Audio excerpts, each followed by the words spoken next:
Hi, I'm Carol Angela Davis coming to you via Skype. It is Monday. It is the 11th of July, 2011. Coming to you via Skype. Here we go. We're going to do our debt ceiling watch that you know we have to do all the time now. Still no agreement. And if you're a Republican, guess what? You're surprised, right? You're shocked. Still no movement on taxing the rich to help raise money for the rest of the country. As for President Obama, well, he says there are only 10 days left, and they have to come to an agreement. They have 10 days to get it done. He says that he also says that he's ruling out any short-term solutions to the debt limit. We are now just weeks away from default. The president's saying this, if not now, when? Pull off the Band-Aid, he says. It's time for us to eat our peas, he says. Get it done. And he's right. Get it done, okay? Over the weekend, as you know, House Speaker and Republican John Boehner surprising everyone, claiming the White House was pushing too hard for tax hikes while not pushing hard enough on entitlement reform. Then he turned around and said lawmakers should aim for a smaller deficit reduction deal instead of the $4 trillion package they've been talking about in recent weeks. For his part, Senate Republican leader Mitch McConnell confirmed that a $4 trillion package is now off the table, he says. The president says, I don't think so. Representative Xavier Becerra, Democrat from California, he says there must be shared sacrifice, he says, in any deal.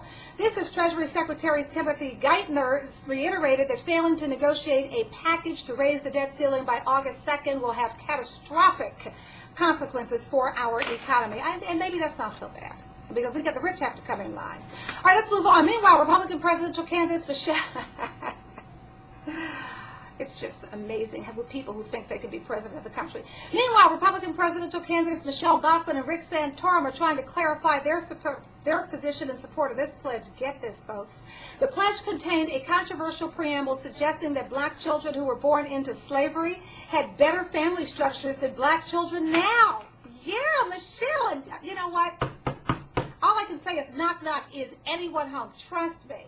Children born into families in slavery where if you looked at the slave master the wrong way and you were gone into the fields at about 7 to pick cotton all day, you came home, mommy might not be there because guess what?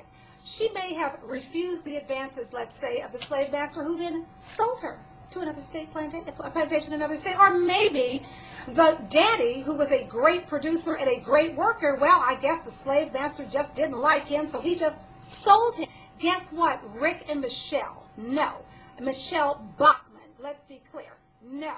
Children were not better off. No one was better off in slavery, dear. And if you think they were, then why don't you try it for yourself and your family? And let's see how you like it and if you're better off. Okay, this is the dumbest statement I've ever heard. I can't believe you signed a pledge like that. I could never vote for you because I couldn't vote for her anyway. But anybody who would sign a document, they claim they didn't know what was in the pledge was there. But of course, why would you sign a document and put your name on something you're running for president and you don't even know what's in it? Well, just so you know, the excerpt from the pledge has been removed, of course. It was called the Marriage Vow, a declaration of dependence upon marriage and family. It was issued by the conservative organization, the Family Leader. Okay, so remember that, the family leaders, stay away from them, because, boy, they'll lead us right into slavery if they can. Anyway, here's how low down this group is. I want to read you the passage. It says this. This is what Michele Bachman and Rick Santorum signed a document with this in it. Quote, slavery had a disastrous impact on African-American families, yet sadly, a child born into slavery in 1860 was more likely to be raised by his mother and father in a two-parent household than was an African-American baby born after the election of USA's first African-American president. You're trying to put that on Barack. You know what? I got to tell you, these people are ruthless. They will stop at nothing, but the problem is they're not smart. And they don't read the entire document before signing. That is not a person I want to be being president and signing documents that have to do with something like economies in China. You got to read the document. Okay. Let's go on in the race for the presidency 2012. Republican presidential candidate Tim Pawlenty. He says Republican candidate for president Michele Bachman has a non-existent record of accomplishment in Congress. That would explain her signing that pledge. Pawlenty adds, we're not looking for folks who just have speech capabilities. I rest my case. We're looking for those who can lead a large enterprise in a public setting and drive it to conclusion. I have done that. She hasn't. That is what Tim Pawlenty said about Michele Bachman. Okay. In international news from Africa, Chinese President Hu Jintao is congratulating South Sudan on its independence.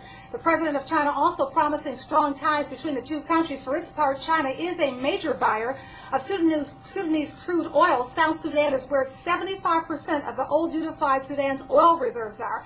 But you should also know that while China has been building ties with South Sudan, it is also a major supporter of the Khartoum government in the north, and it's in North Sudan. That's the other country. Remember, they were split into two. And we should tell you, China is North Sudan's top arms supplier. Okay?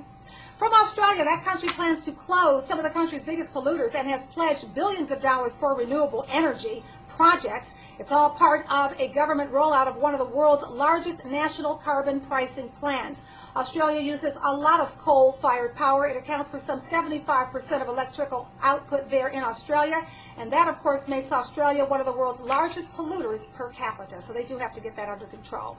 And then finally from Australia, what a story. Muslim women would have to remove veils and show their faces to police on request. If they don't, they risk a prison sentence and a large fine. That is according to a proposed new law in Canberra, which is Australia's most popular state. Now, under the law proposed by the government of New South Wales, which does include Sydney, a woman who defies police by refusing to remove her face veil could be sentenced to a year in prison and a fine of $5,900, almost $6,000. Now, the bill is going to be voted on by the state parliament in August. It has been condemned by civil libertarians and many Muslims. Why this law? Why in Australia? It all started over the bungled prosecution of Carnita Matthews, a 47-year-old Muslim mother of 7. She was booked by a highway patrolman for a minor traffic violation. An official complaint was made in her name. Someone went to the police station, made a complaint in her name, and accused the policeman who stopped her of racism. But the person who made the complaint did not know that there was a dash cam on the police cruiser, and apparently when they played the video on the dash cam, the police officers are saying it did not support her claims. Okay, now she had been sentenced to 6 months in jail. All right, but she appealed, and she won her appeal because when the racism complaint was filed, the person who filed it had on a burqa, and no one had asked them to reveal their face. Therefore, nobody knew who was really under the burqa. We told you that Carnita Matthews said it wasn't her. Therefore, both the conviction and the sentence were dropped. And we should tell you that we better not tell that story to anybody in Los Angeles who has to face those traffic cams. That's one way to get out of them. Okay, that's a very serious story. It's a very serious issue, but you can see how it has come up and how it absolutely has to be dealt with in some form or fashion. Is this the right way? Sounds very extreme, but there has to be something done. Those are your stories. I'm Carol Angela Davis, coming to you via Skype. Follow me on Twitter, Carol Angela D, and follow me on Facebook. See you tomorrow.